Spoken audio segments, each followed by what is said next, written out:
Anne-Laure Blin, députée LR, Grégory Blanc, sénateur Place Publique. Alors, si je me écologiste. trompe pas, Non, Place Publique. depuis quelques jours, quelques heures, Exactement. vous nous avez non, dit. pas quelques heures, mais depuis quelques jours. Alors, on évoque le deuxième sujet, polémique, dont l'Université catholique de l'Ouest se serait bien passée, suite aux révélations du journal local La Topette. Le milliardaire Pierre-Édouard Stérin, véritable bête noire de la gauche et de l'extrême gauche française en ce moment, parce qu'il a affiché des idées qui seraient considérées par certains comme d'extrême droite. Pierre-Édouard Stérin, eh bien donc, financerait l'Université catholique de l'Ouest via le fonds John Henry Newman, ce qui a fait craindre à certains une influence idéologique sur l'université. La mobilisation des étudiants, d'enseignants et de personnel, qui dénoncent donc un manque de transparence et un risque d'ingérence, a conduit la direction de l'UCO à annoncer la rupture totale de tous ses liens avec ces différents fonds, dont le fonds du bien commun de Pierre-Édouard Stérin. Je vous propose d'écouter tout de suite la réaction de Dominique Vermeersch, c'est l'ancien recteur de l'UCO. Il est actuellement le président du fonds John Henry Newman, dans lequel donc abonde le fonds du bien commun, qui est lui-même abondé par Pierre-Édouard Stérin. On l'écoute. Et je peux vous dire que la première réaction, quand il a appris, comme moi, donc le fait que l'UCO se déleste du fonds de John Henry Newman, il m'a dit c'était comme si j'étais dans la rue et je me prenais une balle en pleine tête. Voilà, alors dans cette affaire, on rappelle qu'il n'y a rien d'illégal, mais pour autant l'UCO s'est pris un procès en immoralité, et ça pose la question du terrorisme idéologique que peuvent faire subir certains groupes d'extrême gauche à d'autres entités. Qu'est-ce que vous en pensez de ces méthodes, Anne-Laure Blin ?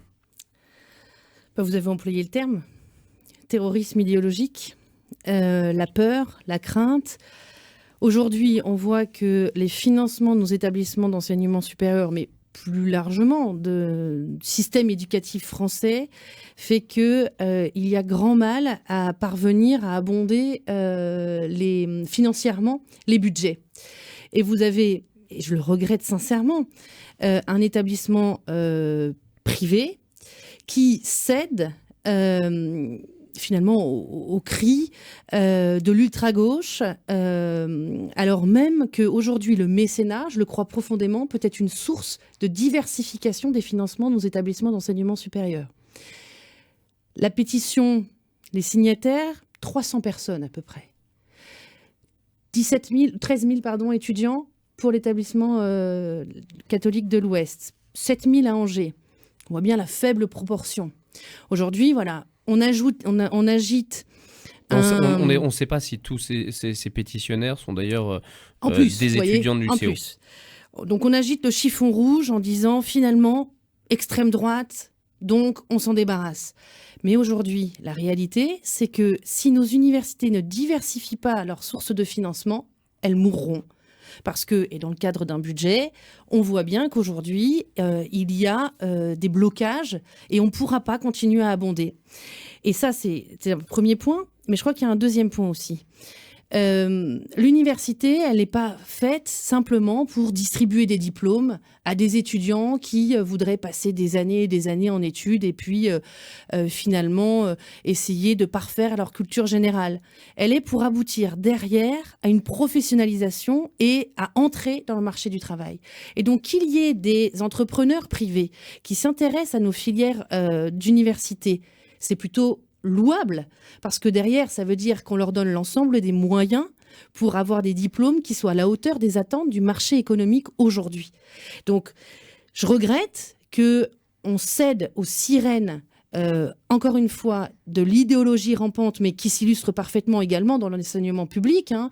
Vous prenez l'état de l'université de Nantes, parfois même encore à Angers. On voit bien combien aujourd'hui la gauche essaye de faire une hégémonie idéologique de ce système d'enseignement et plus largement du monde éducatif. Et combien il essaie en permanence de diaboliser pour toujours garder la main. C'est regrettable. Encore une fois, je considère que c'est fort dommageable en premier lieu pour les étudiants qui, en fait, eux, ont juste l'impératif d'avoir des diplômes qui valent quelque chose sur le marché du travail. Et donc demain, plus on va continuer comme ça, moins les diplômes vaudront quelque chose. Et puis finalement, on aura donné à la gauche tout ce qu'elle veut, c'est-à-dire détruire tout notre système de réflexion, de système critique et de pensée et son libre arbitre, parce qu'aujourd'hui, on doit avoir la possibilité d'avoir une libre réflexion et on ne doit pas se faire dicter notre pensée. Grégory Blanc, les mots sont assez forts de Anne-Laure Blin, hégémonie idéologique, diabolisation de la part de de la gauche. Quel est votre regard sur cette affaire ? Comme disait quelqu'un, tout ce qui est excessif est insignifiant. Donc, permettez-moi de ne pas commenter ce qui est C'est excessif. qui ce quelqu'un ? Oui. Grégory Blanc. On est dans, Grégory Blanc. on est dans ce l'universitaire, donc on cite les sources normalement. Non, mais tout le monde Non, connaît la maxime de Talleyrand. Oui. Tout ce qui est excessif est insignifiant. Donc, C'est pas excessif quand vous voyez à Nantes ce qui s'est passé, Non, mais je les veux dire tags, que- les insultes, les menaces de mort. Ça, c'est excessif, vous voyez, monsieur Blanc. Mais de part et d'autre, il y a Voilà. de là à reproduire ici des choses complètement excessives et inadmissibles à l'extérieur. Je crois qu'il faut raison garder. Permettez-moi de dire d'abord que, à titre personnel, je suis très attaché à cette institution, à la fois pour y avoir effectué quelques interventions en tant qu'enseignant, et puis également pour avoir longtemps siégé au conseil d'administration d'une structure qui s'appelait l'IDCE et qui a préfiguré la nouvelle faculté de droit de l'UCO. Et je pense que c'est bien, même si j'entends des personnes ici et là, je pense qui disent le contraire. Je pense que c'est bien effectivement que l'Institut ait pu recréer une faculté de droit complémentaire à celle de l'université d'État. Ça pose un certain nombre de questions, mais au final, ça permet de renforcer, j'en suis intimement convaincu, si on va encore plus loin, ça permet de renforcer le poids de la recherche en Anjou. Donc je tenais à dire cela pour dire ensuite, de manière très claire, que cet institut a connu par le passé un certain nombre de remous. Et que la décision qui a été prise, on dit, sous pression de la gauche. Mais qu'est-ce qui fait dire qu'il n'y avait pas des centristes moi, je veux savoir, quand il y a la direction... C'est pas les gens d'extrême droite. L'Humanité est relayé par Mediapart. De dire que ce ne sont pas des gens d'extrême droite, ça c'est certain. Non, mais cette Enfin, je sais que d'extrême droite, je sais que Sterrin, je sais que Sterrin indique que Marine Le Pen pour lui est déjà à gauche. Dixit, c'est lui-même qui l'a formulé. Donc effectivement, si à partir de Marine Le Pen, c'est la gauche, forcément qu'il y a beaucoup de gens à gauche. Mais en l'espèce, ce n'est pas forcément cela. Il y a des étudiants et des personnels qui ont été choqués et qui ont manifesté. Et dans 300. un souci... Et dans 300 un souci, sur une population étudiante de 13 000. mais madame, vous avez raison sur ces chiffres-là. Moi, s'il s'agit de dire qu'il y a 300 personnes qui ont signé une tribune dans l'Humanité, moi, ça m'est arrivé de signer des tribunes dans le Figaro, c'est pas pour autant que je suis de droite, vous voyez ? Donc, on peut très bien avoir des gens qui sont centristes ou même de droite et avoir signé une tribune parce qu'ils exprimaient le fait de ne pas être d'accord. Enfin, si à un moment donné, on est dans des raccourcis en permanence, à un moment donné, on ne distingue plus rien entre le vrai et le faux, entre le blanc et le noir. Donc, il faut avoir, encore une fois, raison garder. Donc, est-ce que l'UCO devait se séparer de ce fonds-là à cause de cette accusation d'être proche de l'extrême droite ? Mais moi, je ne sais pas quelles sont les décisions de gestion du recteur. Je ne sais pas ce qui les a motivés. Il a eu une explication publique. On peut très bien imaginer aussi qu'il y a un certain nombre de faits qui relèvent du privé et de la gestion interne de l'établissement. Enfin, tout le monde a été responsable. On sait bien qu'il y a des choses qui peuvent se dire et des choses qui ne se disent pas. Il y a un financement de Sterrin dans l'UCO. Mais moi, à titre personnel, à partir du moment où il y a des garanties, la logique du mécénat est quelque chose que je pense vertueux, quelles que soient les universités. Je partage la nécessité. Je partage. Mais non, mais arrêtez avec ces raccourcis.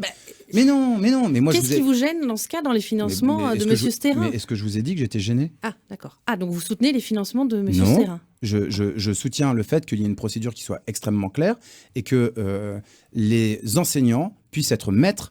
Les chercheurs puissent être maîtres de leur recherche dans un cadre universitaire et académique. C'est-à-dire que les critères scientifiques puissent être préservés. Voilà, moi, ce que je soutiens. Donc, je ne sais pas, en l'espèce, puisque je ne connais pas le fond du dossier, je ne sais pas ce qui a prévalu dans le fait qu'un certain nombre de personnels montent au créneau. Vous voulez en faire une affaire politique ? Peut-être que ça n'est pas le cas et que c'est une affaire scientifique. Ah bah si, parce que c'est profondément écrit dans l'Humanité.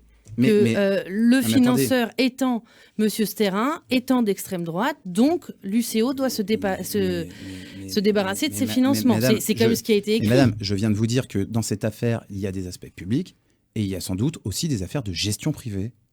Et que ça, vous ne le connaissez pas. Et que quand un recteur prend une décision, il la prend en son âme et conscience, et pas que pour des raisons publiques. Ça s'inscrit dans une institution qui a vécu des soubresauts, notamment sur les 10 dernières années, avec des grèves nombreuses, avec un certain nombre d'éléments. Et je pense que quand le recteur prend ces décisions, il les prend au regard d'un certain nombre Qu'est-ce que vous sous-entendez ? Soit vous en savez de paramètres. Je n'en sais rien. Je dis qu'il y a une institution qui a été, un peu, pas bouleversée, mais en tout cas qui a connu un certain nombre de tensions. Et je pense que quand le recteur prend ses décisions, il les prend au regard d'un certain nombre de paramètres, et pas uniquement ceux que vous mettez en avant. Et de là à dire c'est la gauche qui obtient une victoire. Enfin, la gauche, je suis de gauche, je suis de gauche. Vous ne m'avez pas entendu dire autre chose que il faut que lorsqu'il y a du mécénat pour quelque université que ce soit, les règles académiques soient préservées, parce que sinon on remet en cause ce qui fait le cœur même de la science. Qu'elle ne l'était pas, alors même que ces fonds étaient versés depuis 2023. Je ne sous-entends rien, madame. Je vous dis que je ne connais pas les critères méthodologiques. Alors, je vous invite d'ailleurs à écouter l'interview du président du Front John Henry Newman, Dominique Vermeer, sur notre antenne vendredi dernier, qui justement s'expliquait sur quels étaient les projets qui ont été financés par ce fonds via donc Pierre-Édouard Stérin. Mais il y en avait sûrement des très bien. Oui, c'était concernant l'accessibilité pour les étudiants handicapés par exemple, ou pour des projets de partenariat avec des universités africaines. Voilà, on va clore ce sujet. Merci en tout cas à vous deux. Merci à vous. Anne-Laure Blin, députée LR, Grégory Blanc, sénateur place publique tous les deux de Maine-et-Loire. C'est la fin donc de cette émission. On se retrouve lundi prochain pour un nouveau Face à Face politique.